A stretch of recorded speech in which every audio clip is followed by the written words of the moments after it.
Hello friend, स्वागत है आपका अपने चैनल आज क्लास में। ये पेपर है मैथ का सेंटअप एग्जाम जो अभी हुआ है द्वितीय पाली में, उसी का ये क्वेश्चन पेपर है। और इस क्वेश्चन पेपर में 60 ऑब्जेक्टिव प्रश्न था जिसमें से आपको 50 बनाने थे। आप तो परीक्षा दे दिए, अब यहाँ पे मिला लीजिए कि आपका कितना यहाँ पे ऑब्जेक्टिव क्वेश्चन सही है। हम यहाँ पे बनाते हुए चलेंगे और आप यहाँ पे मिला लीजिएगा। तो यहाँ पे देखिए पहला प्रश्न है, यदि a बराबर 3 के पावर 4, 5 के पावर 3 तथा b बराबर 3 के पावर 2 और यहाँ पे 5 के पावर 2 हो तो मौसा ज्ञात करें ए और बी का। तो यहाँ पे देखिए मौसा निकालना है, यानी मौसा क्या होता है HCF, यानी हाईएस्ट कॉमन फैक्टर यहाँ पे आपको निकालना है। तो यहाँ पे देखना पड़ेगा कि दोनों में हाईएस्ट कॉमन कितना है। तो यहाँ पे देखिए 3 के पावर 4 है और यहाँ पे 3 के पावर 2 है, तो कॉमन कितना है, यानी उभयनिष्ठ कितना है। तो यहाँ पे 3 के पावर 2 कॉमन है।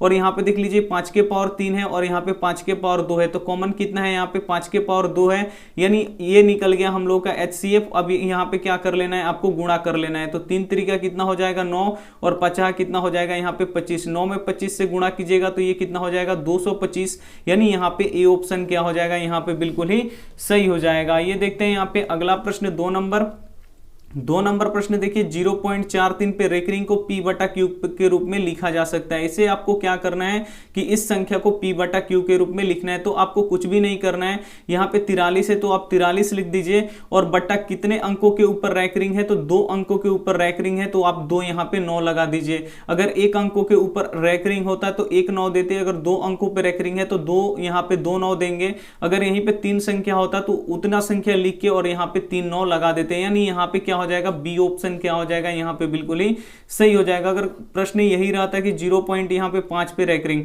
इसको बदलना होता तो हम कैसे बनाते, तो यहाँ पे देखिए 5 लिख देते और रैकरिंग कितना पे है 1 पे है, तो यहाँ पे 1 लिख देते हैं, यानी यहाँ पे 5 बटा 9 हो जाता। तो ऐसे ही यहाँ पे बनाया जाता है। आइए देखते हैं यहाँ पे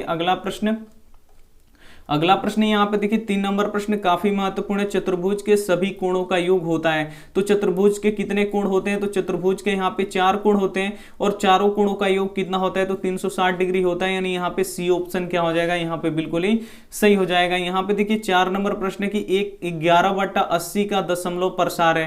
तो इसका दशमलव प्रसार बताना है। तो यहाँ पे देखिए इसका सबसे पहले हर का गुणनखंड कर दीजिए 40, फिर यहाँ पे हो जाएगा 20, फिर हो जाएगा यहाँ पे 10, फिर हो जाएगा यहाँ पे 5। तो इसके हर के गुणनखंड में 2 और 5 आ रहा है। 2 और 5 के सिवा कोई अन्य संख्या नहीं आ रहा है। तो जिसके भी हर के गुणनखंड में 2 आए या केवल 5 है या 2 5 का मिश्रण आए तो क्या होता है, शांत होता है, यानी यहाँ पे ए ऑप्शन क्या हो जाएगा, यहाँ पे बिल्कुल ही सही हो जाएगा। ये देखते हैं यहाँ पे अगला प्रश्न 5 नंबर प्रश्न देखिए निम्नलिखित में से कौन अभाज्य संख्या है। तो अभाज्य संख्या किसे कहते हैं, जो एक और खुद के सिवा किसी अन्य संख्या से ना कटे उसे अभाज्य संख्या कहते हैं।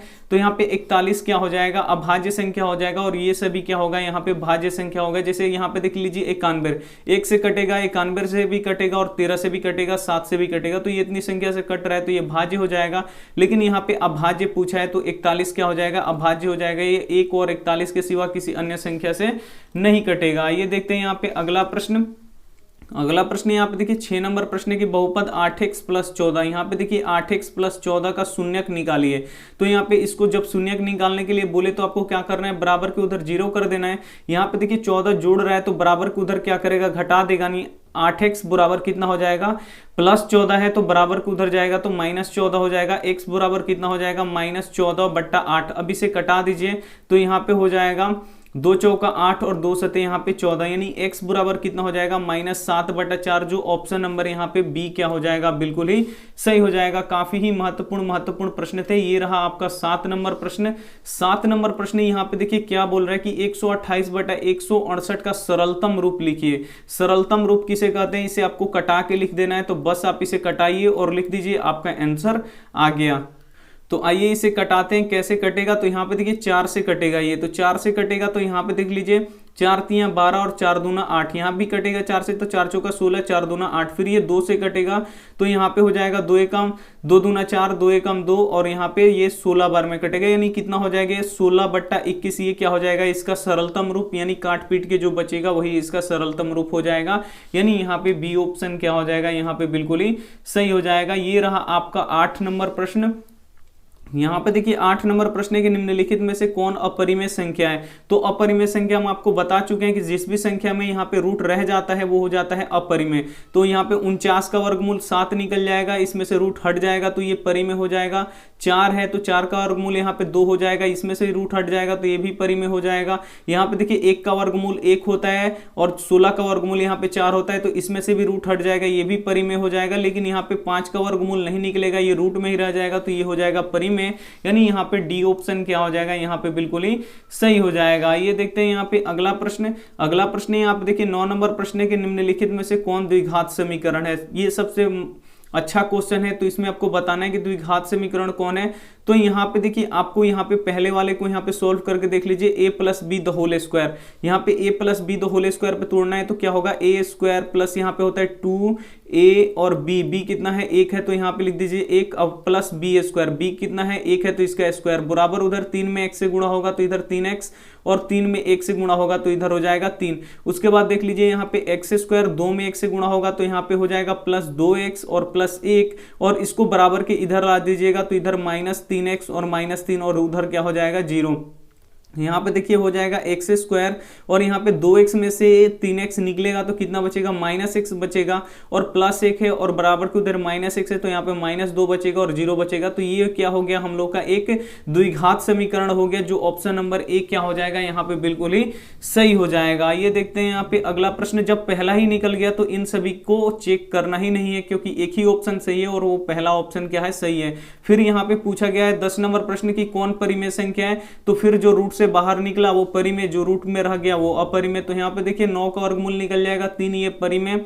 यहाँ पे देखिए 3 का वर्गमूल नहीं निकल पाएगा तो ये रूट में ही रह जाएगा, लेकिन यहाँ पे 9 का वर्गमूल निकल जाएगा तो ये 3 से बाहर हो जाएगा तो ये रूट में रह जाएगा, तो ये हो गया अपरिमेय। और 6 का भी वर्गमूल नहीं निकलता है, ये भी हो जाएगा अपरिमेय। और यहाँ पे देखिए 10 का वर्गमूल यहाँ पे नहीं निकलेगा तो 10 यहाँ पे रूट में ही रह जाएगा, लेकिन 100 का वर्गमूल 10 होता है तो यहाँ पे हो गया 10। तो यहाँ पे आप लोग देख सकते हैं इन तीनों संख्याओं में यहाँ पे रूट रह गया, लेकिन यहाँ पे रूट नहीं रह गया, यानी ये क्या हो जाएगा, ए ऑप्शन परिमेय हो जाएगा। आइए देखते हैं यहाँ पे अगला प्रश्न। अगला प्रश्न यहाँ पे देखिए 11 नंबर प्रश्न के निम्नलिखित में से कौन द्विघात बहुपद के शून्यक, यहाँ पे 5 माइनस 3 है, तो इसको पता करना है कि कौन द्विघात बहुपद के शून्यक 5 और 3 है। तो बस इसका क्या करना है, आपको फ्रैक्शन करके देख लेना है और कोई भी चारा नहीं है। तो यहाँ पे देखिए एक्स स्क्वायर माइनस 2x और माइनस यहाँ पे 15 कर लिए और बराबर के उधर 0 कर लिए। तो यहाँ पे देखिए क्या होगा, एक्स स्क्वायर और माइनस 2 को हम कैसे लिख सकते हैं, तो यहाँ पे 15 को तोड़ लीजिए तो 3 5 15, यानी यहाँ पे हम लिख सकते हैं माइनस 5x और प्लस यहाँ पे क्या लिख सकते हैं 3x और माइनस 15 बराबर यहाँ पे 0। उसके बाद आपको क्या करना है कि यहाँ पे x कॉमन लेना है इन दोनों में से, तो यहाँ पे बचेगा x माइनस 5 और इधर से क्या ले लेंगे हम 3 कॉमन लेंगे प्लस, तो इधर बचेगा x माइनस यहाँ पे क्या बचेगा, यहाँ पे 5 बचेगा बराबर के उधर 0। यहाँ पे देखिए दोनों बराबर आ गया तो इसमें से एक लेना है x माइनस 5 और एक क्या होगा यहाँ पे x प्लस यहाँ पे 3 होगा। यदि करके आप लोग 0 के बराबर कीजिएगा तो x माइनस 5 बराबर 0, तो x बराबर क्या हो जाएगा 5, यानी एक शून्य निकल गया 5। और फिर x प्लस 3 बराबर 0 कीजिएगा तो x बराबर कितना आएगा -3, यानी ये निकल गया -3। 5 और -3 किस में आ रहा है, तो ये पहले समीकरण में आ रहा है, यानी यहाँ पे ए ऑप्शन क्या हो जाएगा, यहाँ पे बिल्कुल ही सही हो जाएगा। ये देखते हैं यहाँ पे अगला प्रश्न।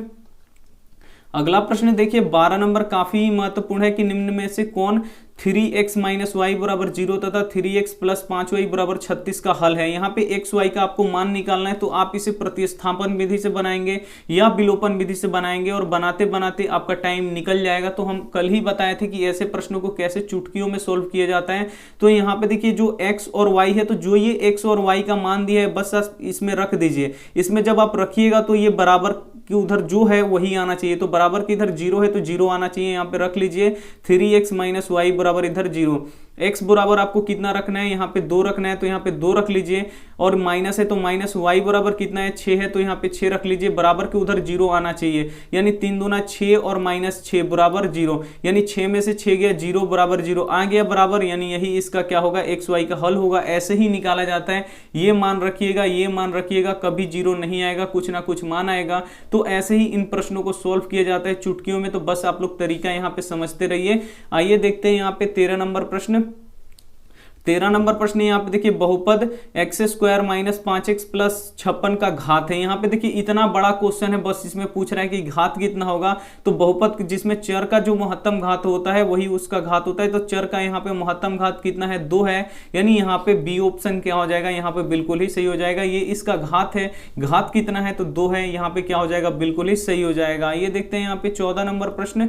14 नंबर प्रश्न यहाँ पे देख लीजिए, यदि दो चरों के रैखिक समीकरणों का आलेख प्रतिच्छेदी रेखाएं हो तो उनकी संख्या होगी। जब हम बता चुके हैं कि जब किसी आलेख यहाँ पे प्रतिच्छेदी होती है तो वो एक ही जगह पे काटती है और उसका कितना हल होता है, तो सिर्फ एक ही हल होता है, ये आपको पता होना चाहिए। यानी यहाँ पे ए ऑप्शन क्या हो जाएगा, बिल्कुल ही सही हो जाएगा। अगर समानांतर होगा तो एक भी जगह पे ये नहीं काटेगी, तो इसका हल कितना होगा, 0 होगा। अगर यहाँ पे देखिए अगर समपाती होगा, एक के ऊपर एक आलेख होगा तो प्रत्येक जगह पे काटती है, तो इसका बहुत सारा हल होगा, इसे गिना नहीं जा सकता, इसीलिए इसका बोला जाता है कि इसका अनगिनत हल होगा। आइए देखते हैं यहाँ पे अगला प्रश्न।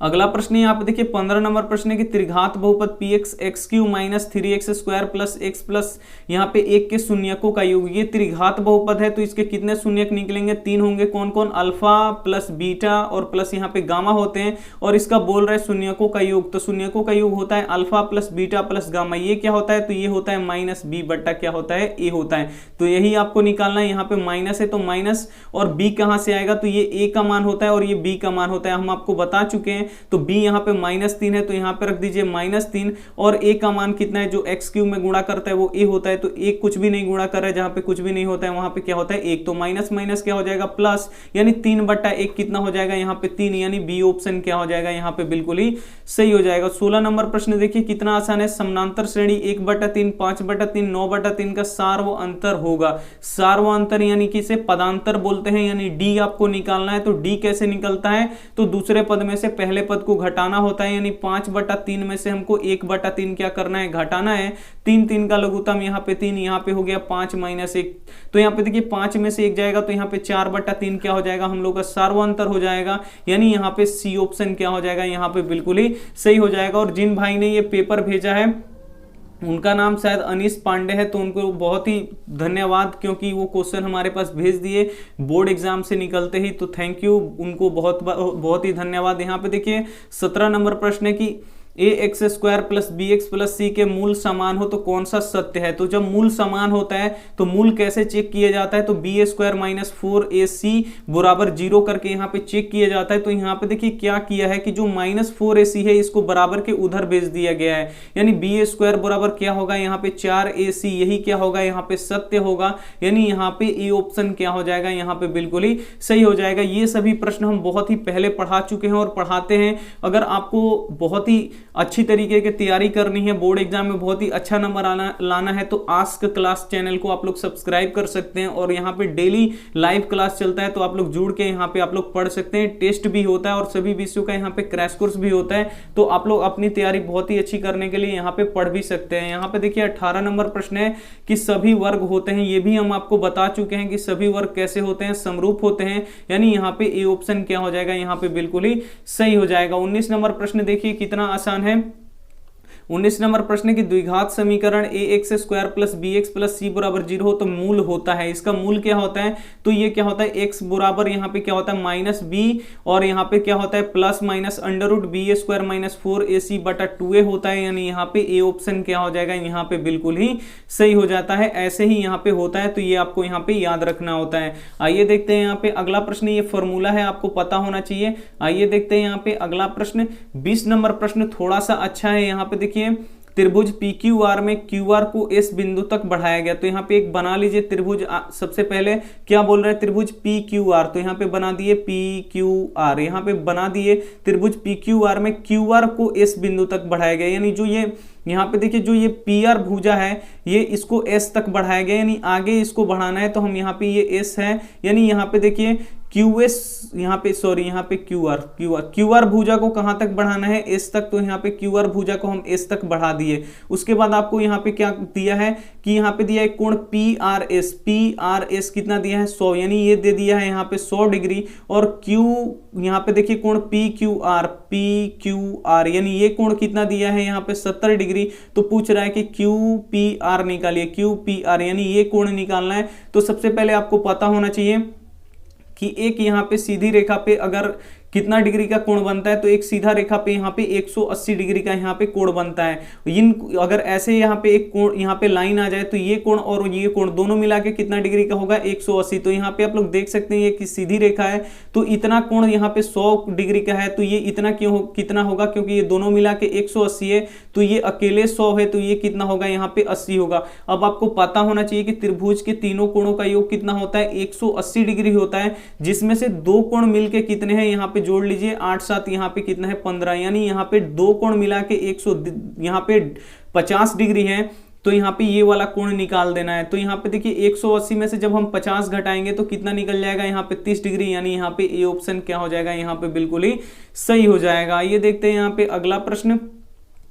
अगला प्रश्न यहाँ पे देखिए 21 नंबर प्रश्न है कि समानांतर श्रेणी यहाँ पे 5, यहाँ पे देखिए 5 7 9 11 का 25वां पद होगा। यहाँ पे 25वां पद निकालना है, तो ये हम 1000 बार बता चुके हैं आपको क्या फॉर्मूला होता है। तो एक घटा के लिखा जाता है a प्लस यहाँ पे होता है 24d। तो a का मान क्या होता है, तो जो प्रथम पद होता है उसे a बोलते हैं। a का मान यहाँ पे 5 है तो 5 रख दीजिए, प्लस यहाँ पे 24, और d का मान कितना है, तो d यहाँ पे देखिए कैसे निकालते हैं, तो दूसरे पद में से पहले पद को घटाते हैं, तो 7 में से 5 घटाएंगे तो कितना बचेगा यहाँ पे 2, तो यहाँ पे रख दीजिए 2।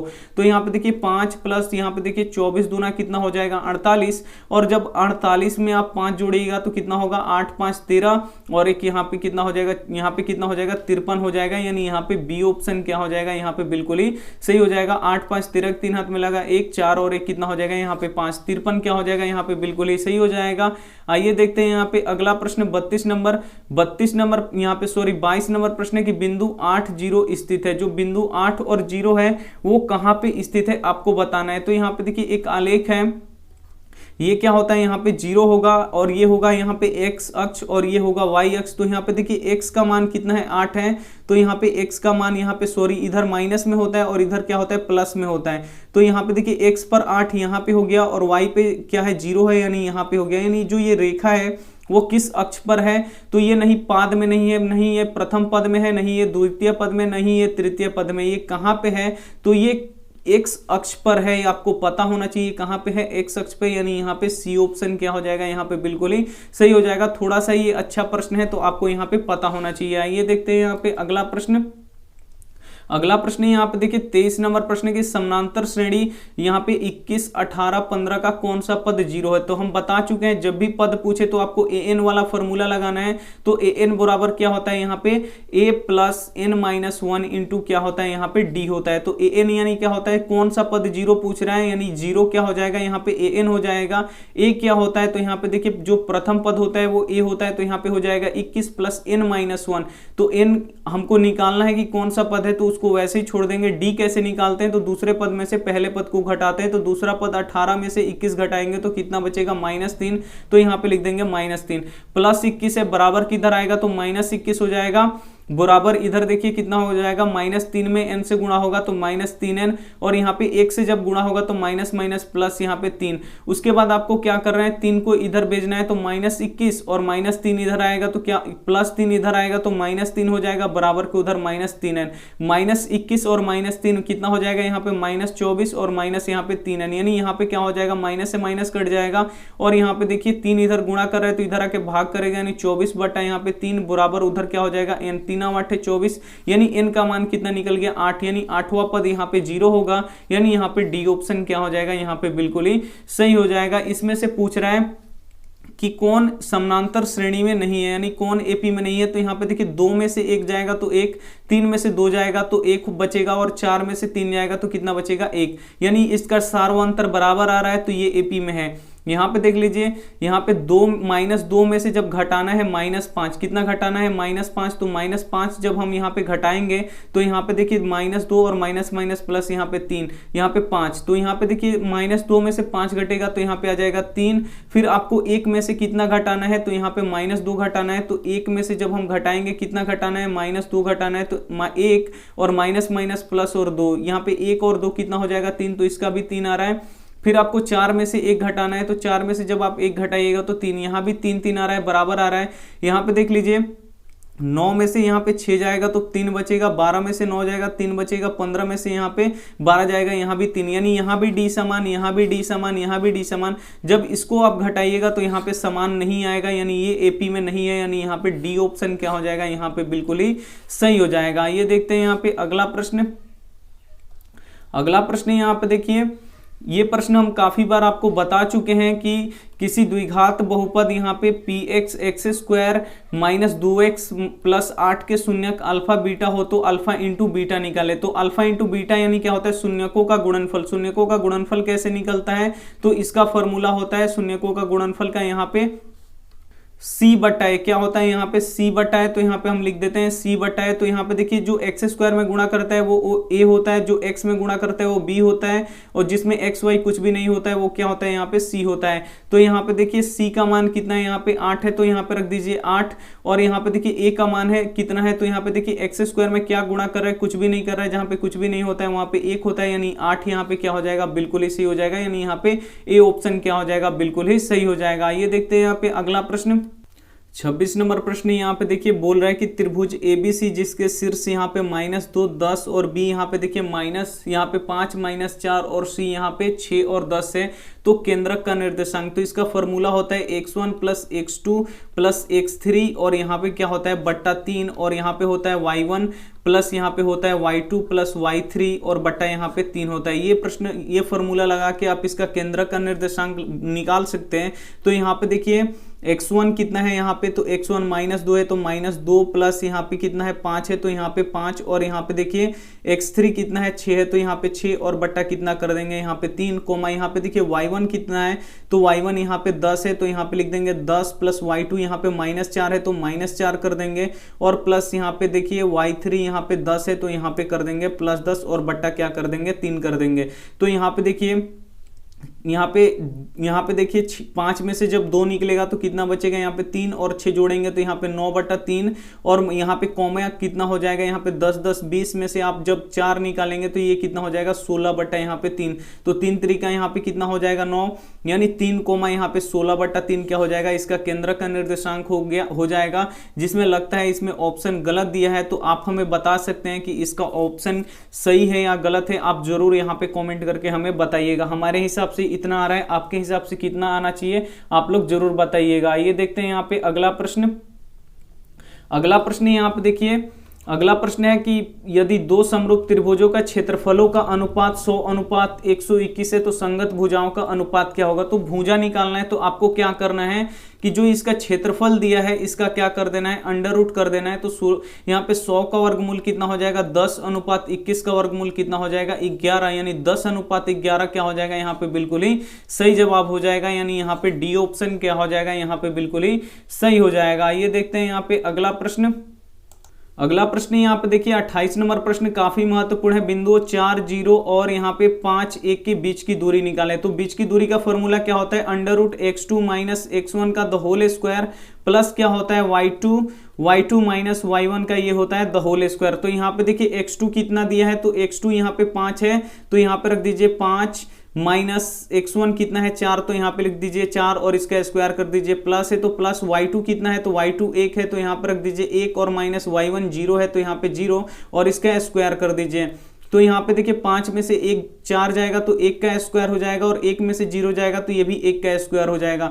तो यहाँ पे 1 का स्क्वायर क्या होता है 1 होता है, और 1 का स्क्वायर कितना होता है 1, तो 1 1 कितना हो जाएगा यहाँ पे 2 हो जाएगा, यानी √2 क्या हो जाएगा, यहाँ पे बिल्कुल ही बी ऑप्शन सही हो जाएगा। ये देखते हैं यहाँ पे 29 नंबर प्रश्न। दो समान कोणिक त्रिभुज की उनकी संगत भुजाओं का अनुपात सदैव समान रहता है, तो इसे हम लोग क्या बोलते हैं, बोल रहा है कि दो समान समकोणिक त्रिभुज के उनकी संगत भुजाओं का अनुपात सदैव समान रहता है। तो ये कौन सा प्रमेय है, तो ये थेल्स प्रमेय है, यानी यहाँ पे ए ऑप्शन क्या हो जाएगा, यहाँ पे बिल्कुल ही सही हो जाएगा। ये देखते हैं यहाँ पे अगला प्रश्न 30 नंबर। 30 नंबर भी प्रश्न काफी महत्वपूर्ण है कि मूल बिंदु का नियामक होता है। तो मूल बिंदु किसे बोलते हैं, तो जहाँ पे एक्स अक्ष और वाई अक्ष जहाँ पे कटता है उसे हम लोग मूल बिंदु बोलते हैं। और मूल बिंदु कितना होता है, तो 0 और 0 होता है, ये आपको यहाँ पे पता होना चाहिए। तो मूल बिंदु का यहाँ पे नियामक क्या होगा, तो 0 और 0 होगा, यानी यहाँ पे डी ऑप्शन क्या हो जाएगा, यहाँ पे बिल्कुल ही सही हो जाएगा। 31 नंबर प्रश्न काफी महत्वपूर्ण है, तो इसे आप लोग प्लीज ध्यान से देखिएगा।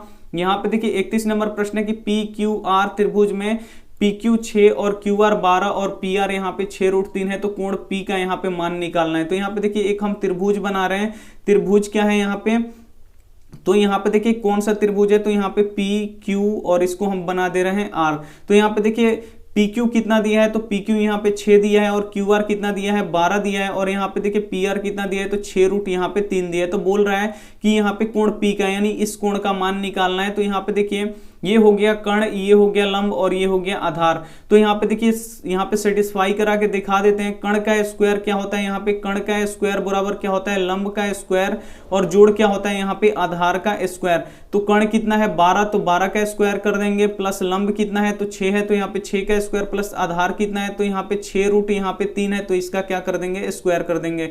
12 का स्क्वायर 144 बराबर यहाँ पे देखिए 6 का स्क्वायर 36 और प्लस यहाँ पे 6 का स्क्वायर करेंगे तो 36 और 3 का स्क्वायर करेंगे तो यहाँ पे कितना आ जाएगा 3 आ जाएगा।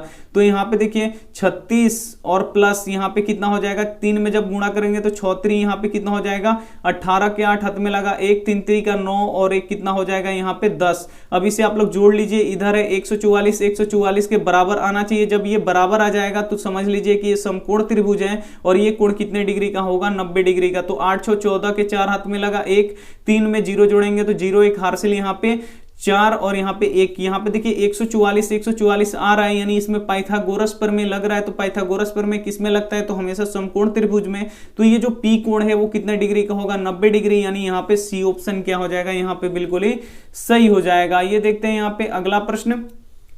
अगला प्रश्न यहाँ पे देखिए 32 नंबर प्रश्न की, यदि बिंदु यहाँ पे A यहाँ पे -3A और यहाँ पे B यहाँ पे देखिए A प्लस यहाँ पे 4 को मिलाने वाली रेखाखंड का मध्य बिंदु का यहाँ पे निर्देशांक कितना दिया है Q, और यहाँ पे देखिए -1 और 1 है, तो A का मान ज्ञात करें। बोल रहा है कि एक बिंदु यहाँ पे A है, एक बिंदु यहाँ पे B है, इसको मिलाने वाली रेखाखंड के मध्य बिंदु का यहाँ पे निर्देशांक दे दिया है -1 और यहाँ पे 1। तो बोल रहा है एक बिंदु का निर्देशांक यहाँ पे -3 और A दिया है और 1 का कितना दिया है 1 और A + 4 दिया है। तो बोल रहा है कि इस A का मान क्या होगा। तो मध्य बिंदु का निर्देशांक का फॉर्मूला क्या होता है, तो यहाँ पे मध्य लिख देते हैं फॉर्मूला, मध्य बिंदु का निर्देशांक का यहाँ पे फॉर्मूला क्या होता है, तो मध्य बिंदु का निर्देशांक का फॉर्मूला क्या होता है, तो यहाँ पे इसको मिटाना पड़ेगा हमको, तो हम इसको मिटा देते हैं। यहाँ पे देखिए मध्य बिंदु के निर्देशांक का फॉर्मूला होता है यहाँ पे x1 + x2 बटा यहाँ पे क्या होता है 2, यहाँ पे y1 + y2 बटा क्या होता है यहाँ पे 2 होता है। बस आपको मध्य बिंदु का निर्देशांक का फॉर्मूला कितना दिया है मान, तो -1 और 1 दिया है, तो यहाँ पे रख दीजिए। और x1 कितना है, तो आप लोग देख सकते हैं -3 है, तो यहाँ पे -3 कर दीजिए, प्लस x2 कितना है, तो x2 यहाँ पे आप लोग देख सकते हैं 1 है, तो यहाँ पे रख देंगे 1 बटा यहाँ पे 2, कोमा यहाँ पे देखिए y1 अब रखना है, तो y1 कितना है आप लोग देख सकते हैं a है, तो यहाँ पे लिख देंगे a, और y2 कितना है, तो a + 4 है, तो यहाँ पे लिख देंगे a + 4 बटा यहाँ पे 2। उसके बाद आपको क्या करना है कि ये क्या होता है, ये x1 होता है और ये क्या होता है यहाँ पे ये x होता है और ये y होता है, इसमें भी ये x होता है और ये क्या होता है y होता है। तो x वाला x के बराबर होता है और y वाला क्या होता है यहाँ पे y वाले के बराबर होता है। तो यहाँ पे देखिए a का हमको मान निकालना है, तो इस y वाले को इस y वाले के बराबर करना है, यानी 1 को किसके बराबर करना है, तो यहाँ पे देखिए a प्लस यहाँ पे 4 बटा 2 के यहाँ पे बराबर करना है। तो यहाँ पे देखिए 1 बराबर यहाँ पे क्या हो जाएगा 1a और 1a कितना मिला के हो जाएगा यहाँ पे 2a और यहाँ पे हो जाएगा 4 और बटा यहाँ पे 2। अब आपको क्या करना है, क्रॉस मल्टीप्लाई करना है।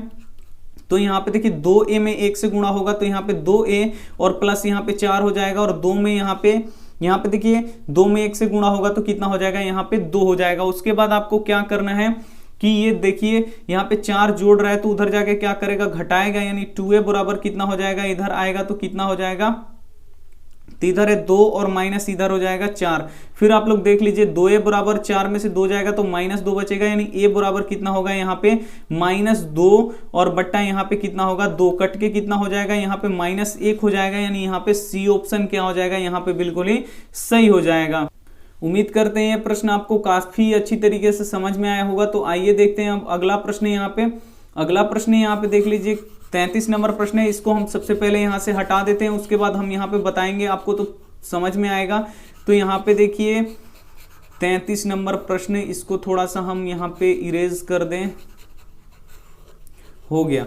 यहाँ पे देखिए, अब यहाँ पे देखिए 33 नंबर हम यहाँ पे बना रहे हैं। 33 नंबर प्रश्न की त्रिभुज ABC में DE समानांतर BC है। यहाँ पे देखिए एक त्रिभुज है, ये त्रिभुज ABC है, इसमें से क्या है DE, ये जो DE भुजा है ये BC के समानांतर है। तो जब ये समानांतर होता है DE समानांतर BC के, तो ये भुजाएं क्या हो जाती हैं, अनुपातिक और बराबर हो जाती हैं। यानी ये हो जाएंगे यहाँ पे AD बटा यहाँ पे DB और बराबर क्या होगा इधर AE बटा यहाँ पे क्या होता है EC, ये आपको पता होना चाहिए। इसमें और बोल रहा है कि AD बटा यहाँ पे DB 1.5/3 है, तो और AE यहाँ पे 1 है, तो EC यहाँ पे निकाल दीजिए।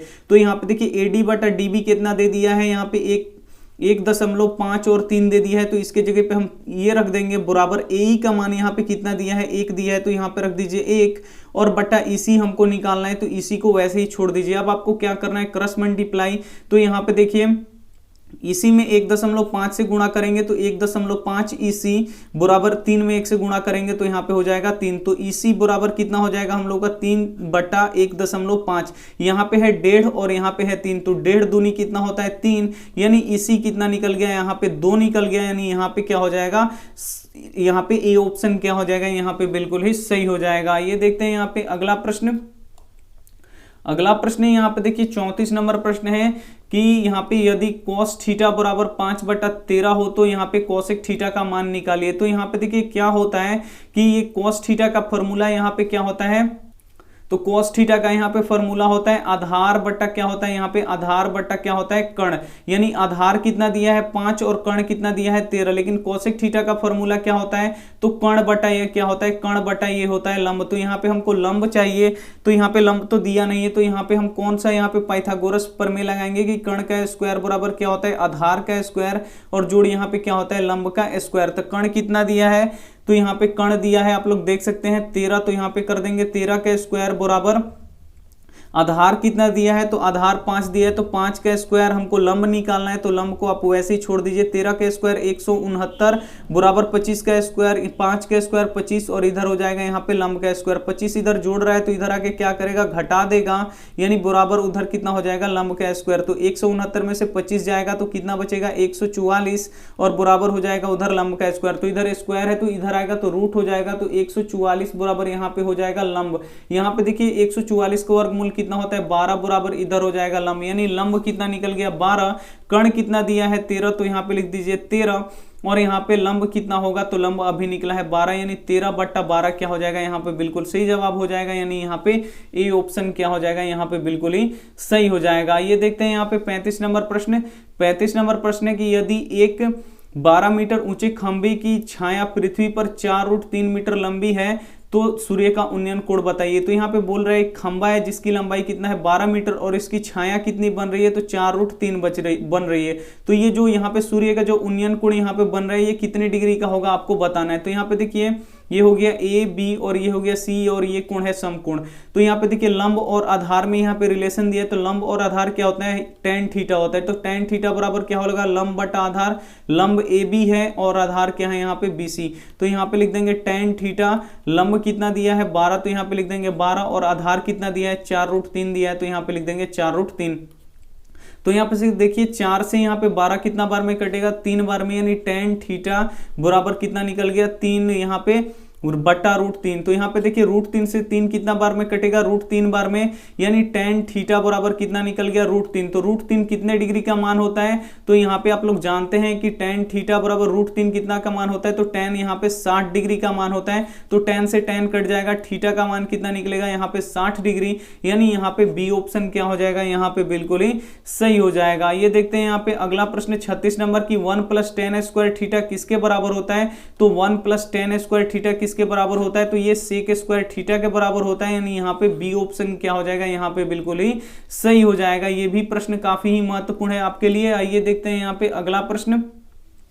अगला प्रश्न आप देखिए 37 नंबर प्रश्न की आर त्रिज्या वाले वृत्त के लिए थीटा कोण के त्रिज्या खंड के चाप की लंबाई, यहाँ पे चाप की लंबाई क्या होता है, तो थीटा बटा 360 गुणे 2πr होता है। तो यहाँ पे बी ऑप्शन क्या हो जाएगा यहाँ पे बिल्कुल ही सही हो जाएगा। ये देखते हैं यहाँ पे अगला प्रश्न, ये फॉर्मूला ही है, इसमें ज्यादा कुछ नहीं है। यहाँ पे देखिए 38 नंबर प्रश्न है कि यदि एक वृत्त का परिमाप और क्षेत्रफल संख्यात्मक रूप से बराबर है तो वृत्त की त्रिज्या, यानी एक वृत्त है जिसका यहाँ पे परिधि और क्षेत्रफल दोनों यहाँ पे क्या है बराबर है, तो यहाँ पे परिमाप को ही परिधि बोला जाता है। तो परिमाप और क्षेत्रफल आपस में क्या है, बराबर है। तो परिमाप का फॉर्मूला क्या होता है, यहाँ पे 2 पाई आर होता है और क्षेत्रफल का फॉर्मूला क्या होता है, तो पाई आर स्क्वायर होता है। तो यहाँ पे देखिए पाई से पाई कट जाएगा और इधर क्या हो जाएगा, एक आर से क्या हो जाएगा, एक आर इसमें से कट जाएगा क्योंकि 2 आर है। तो इधर बचा 2 और उधर बचा 1 आर। तो आर का मान कितना निकल गया, यहाँ पे 2 निकल गया, यानी यहाँ पे डी ऑप्शन क्या हो जाएगा, यहाँ पे बिल्कुल ही सही हो जाएगा। ये देखते हैं यहाँ पे 39 नंबर प्रश्न।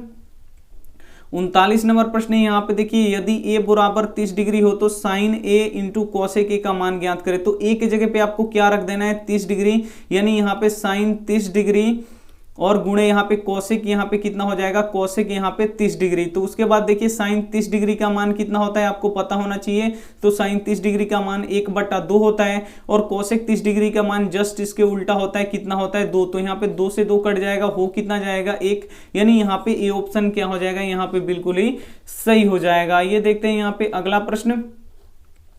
अगला प्रश्न यहाँ पे देख लीजिए 40 नंबर प्रश्न है।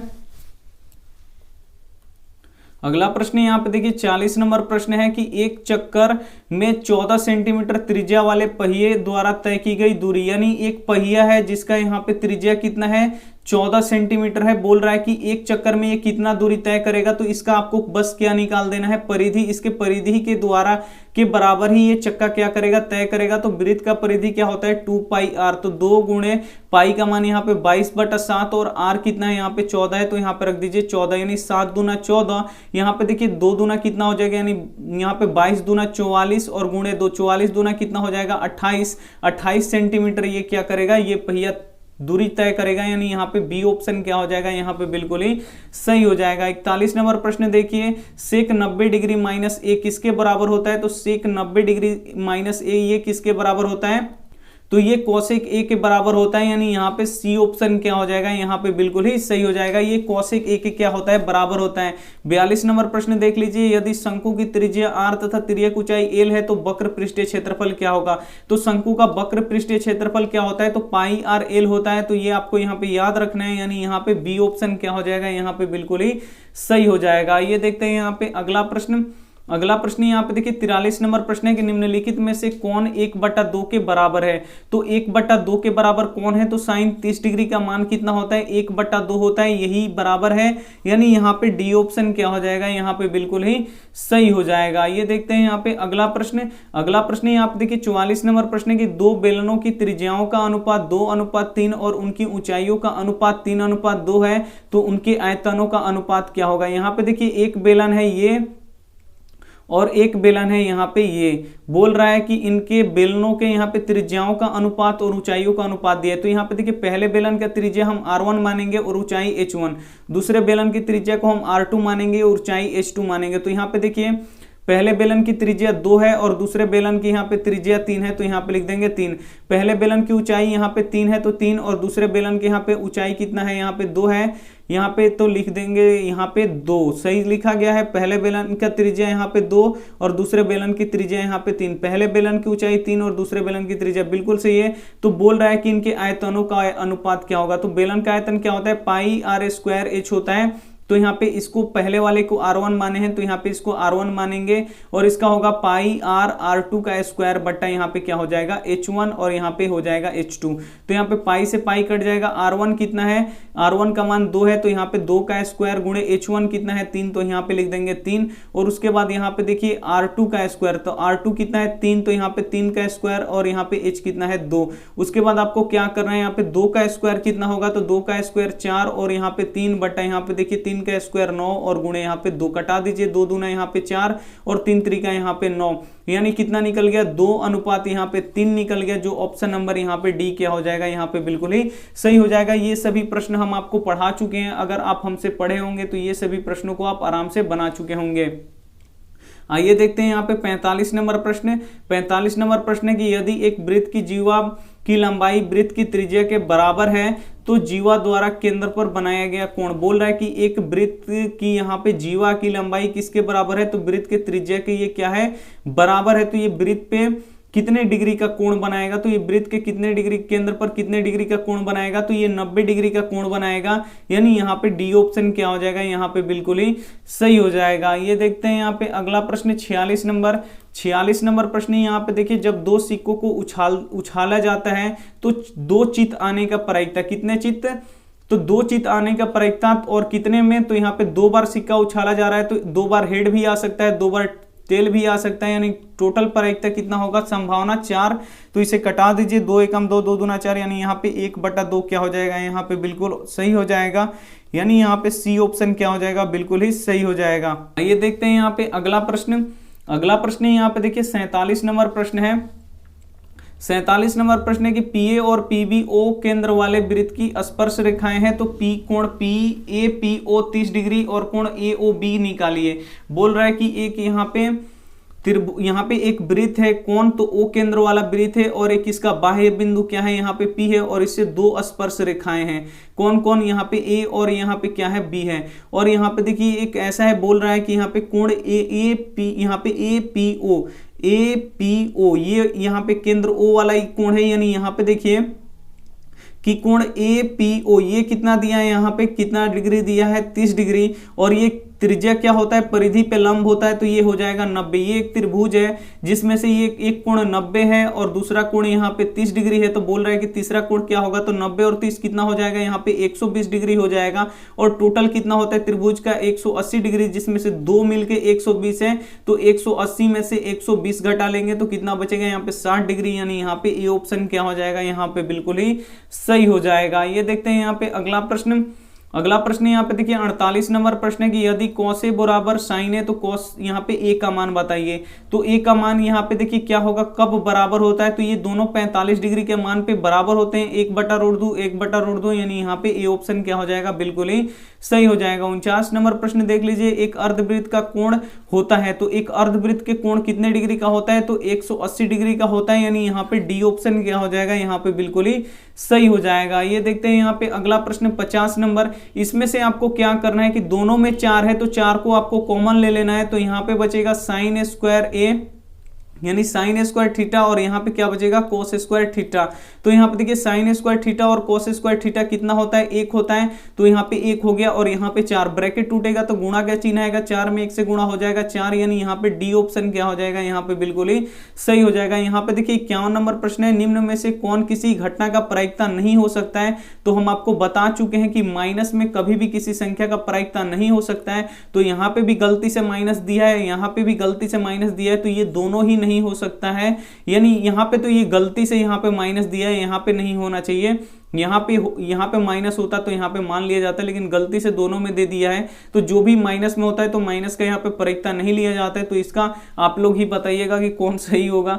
आइए देखते हैं यहाँ पे अगला प्रश्न 52 नंबर प्रश्न देखिए कि इसमें आपको पता करना है कि बहुलक क्या होगा। तो बहुलक जो सबसे अधिक बार आया होता है वही उसका बहुलक होता है, तो आप लोग देख सकते हैं यहाँ पे 6 3 बार आया है, यही सबसे ज्यादा बार आया है, तो इसका बहुलक कितना हो जाएगा 6, यानी यहाँ पे सी ऑप्शन क्या हो जाएगा, बिल्कुल ही सही हो जाएगा। ये देखते हैं यहाँ पे 53 नंबर प्रश्न है, यदि एक गोले की त्रिज्या 7 सेंटीमीटर है तो उसका आयतन होगा। तो यहाँ पे आयतन निकालना है आपको, तो गोले का आयतन क्या होता है 4/3 पाई आर क्या होता है क्यूब। तो 4/3 पाई का मान यहाँ पे 22/7 और त्रिज्या कितना है यहाँ पे 7, आपको 3 बार लिखना पड़ेगा क्योंकि त्रिज्या 3 बार है, इसका पावर 3 है। 1 से 7 कितना बार में कट जाएगा, तो यहाँ पे कट जाएगा 1 7 में कट जाएगा, ऊपर कितना बचा यहाँ पे 88 और गुणे यहाँ पे 49 और बट्टा यहाँ पे 3, तो बट्टा के नीचे 3 तो किसी में भी नहीं है, बस एक ही में है, यानी यहाँ पे डी ऑप्शन क्या हो जाएगा, यहाँ पे बिल्कुल ही सही हो जाएगा, क्योंकि यहाँ पे 3 आ रहा है, तो बस आपको आगे गुणा नहीं करना है, वही डी वाले ऑप्शन पे आपको टिक कर देना है, सही हो जाएगा। ये देखते हैं यहाँ पे 54 नंबर प्रश्न कि बोल रहा है कि इसका यहाँ पे परिसर निकालिए। तो परिसर हम आपको बता चुके हैं कि सबसे बड़ी संख्या में से सबसे छोटी संख्या घटाया जाता है, तो इसमें सबसे बड़ी संख्या यहाँ पे 33 है, तो 33, और सबसे छोटी संख्या क्या है यहाँ पे आप लोग देख सकते हैं 7, तो इसमें से जब 33 में से 7 घटाइएगा तो कितना आएगा 26, यही इसका परिसर होगा, यानी यहाँ पे ए ऑप्शन क्या हो जाएगा, बिल्कुल ही सही हो जाएगा। ये देखते हैं यहाँ पे अगला प्रश्न। अगला प्रश्न यहाँ पे देखिए 55 नंबर प्रश्न है, यदि एक बेलन के आधार का व्यास 28 सेंटीमीटर और ऊंचाई 20 सेंटीमीटर है तो इसका वक्र पृष्ठीय क्षेत्रफल ज्ञात करें। बोल रहा है कि एक बेलन है, इसका यहाँ पे आधार का व्यास दिया है कितना 28 सेंटीमीटर और इसका ऊंचाई कितना दिया है 20 सेंटीमीटर, तो बोल रहा है इसका वक्र पृष्ठीय क्षेत्रफल। तो वक्र पृष्ठीय क्षेत्रफल क्या होता है 2 पाई RH होता है। तो यहाँ पे देखिए त्रिज्या चाहिए लेकिन यहाँ पे व्यास दिया है, तो त्रिज्या कैसे निकाला जाता है, तो व्यास को आधा किया जाता है यानी डायोप्टर को 2 से भाग दे दिया जाता है, यानी 28/2 कट के कितना हो जाएगा यहाँ पे 14। त्रिज्या कितना निकल जाएगा 14, 2 गुणे यहाँ पे पाई का मान 22/7, त्रिज्या हो जाएगा यहाँ पे 14 और ऊंचाई कितना हो जाएगा यहाँ पे 20। कटा दीजिए, 7 दूना यहाँ पे हो जाएगा 14 और यहाँ पे देखिए कितना हो जाएगा ये, तो ये हो जाएगा 22 दूना कितना हो जाएगा यहाँ पे 44, 44 और दूना कितना हो जाएगा 88 और गुणे यहाँ पे 20। तो यहाँ पे देखिए 8 दूनी 16, यहाँ पे 0 है तो 0 लगा दीजिए, 8 दूनी 16 के 6 हाथ में लगा 1 और यहाँ पे देखिए 8 दूनी 16 और 1 कितना हो जाएगा 17, यानी यहाँ पे सी ऑप्शन क्या हो जाएगा यहाँ पे बिल्कुल ही सही हो जाएगा। 56 नंबर प्रश्न यहाँ पे देख लीजिए, साइन 29 डिग्री बटा कॉस 61 डिग्री का मान होगा। तो यहाँ पे क्या करना है कि आपको एक ही को बदलना है, या तो ऊपर वाले को या तो नीचे वाले को। हम ऊपर वाले को बदल देते हैं, sine 90 degree minus 61 degree, 90 degree में से 61 डिग्री घटाएंगे फिर हमारा 29 डिग्री बच जाएगा और नीचे वाले को आपको वैसे ही छोड़ देना है यहाँ पे कॉस 61 डिग्री। तो साइन 90 डिग्री माइनस थीटा क्या होता है, कॉस, और थीटा का मान 61 डिग्री होता है, तो 61 डिग्री और बट्टा यहाँ पे क्या होगा कॉस 61 डिग्री। तो यहाँ पे कट के क्या हो जाएगा, ये 1 हो जाएगा, यानी यहाँ पे बी ऑप्शन क्या हो जाएगा बिल्कुल सही हो जाएगा। अगर ऐसे प्रश्न आपको बोर्ड एग्जाम में मिले तो आप लोग आंख मूंद के एक पे टिक लगा दीजिएगा, आपका क्या हो जाएगा सही हो जाएगा। ये देखते हैं यहाँ पे अगला प्रश्न। अगला प्रश्न यहाँ पे देखिए 57 नंबर प्रश्न है कि निम्नलिखित में से कौन आलेख का निर्धारित किया जा सकता है, यानी कौन आलेख का आलेख द्वारा निर्धारित किया जा सकता है। तो यहाँ पे माध्य और माध्यक दोनों ही निकाला जा सकता है, यानी ए और बी क्या हो जाएगा यहाँ पे बिल्कुल सही हो जाएगा। हमारे पास 57 ही प्रश्न आ चुके हैं, तो इतना हम आपके लिए बना चुके हैं। यहाँ पे 3 प्रश्न नहीं आ पाया है हमारे पास, तो 3 प्रश्न नहीं बनाए, तो आप लोग उसको यहाँ पे बना लीजिएगा अपने से। बहुत ही इंपॉर्टेंट यहाँ पे प्रश्न थे, और जितना भी प्रश्न थे हम आपको पिछले कक्षाओं में पढ़ा चुके हैं। वीडियो अच्छी लगी है, मेहनत अच्छी लगी है, तो आप लोग वीडियो को प्लीज लाइक कर दीजिएगा। और 100% इसमें सब सही है, आप लोग गलत का यहाँ पे कुछ भी मत रखिएगा, 100% ये सही है। तो चैनल को सब्सक्राइब नहीं किए तो चैनल को सब्सक्राइब कर लीजिएगा, साथ में बेल आइकन को ऑल पे दबा लीजिएगा ताकि जब भी क्लास हो तो आपके पास नोटिफिकेशन पहुंचता रहे। तो थैंक यू फॉर वॉचिंग, मिलते हैं अगले वीडियो में, तब तक अपना ध्यान रखिए, मन लगा के पढ़ाई कीजिए, टेक केयर एंड बाय।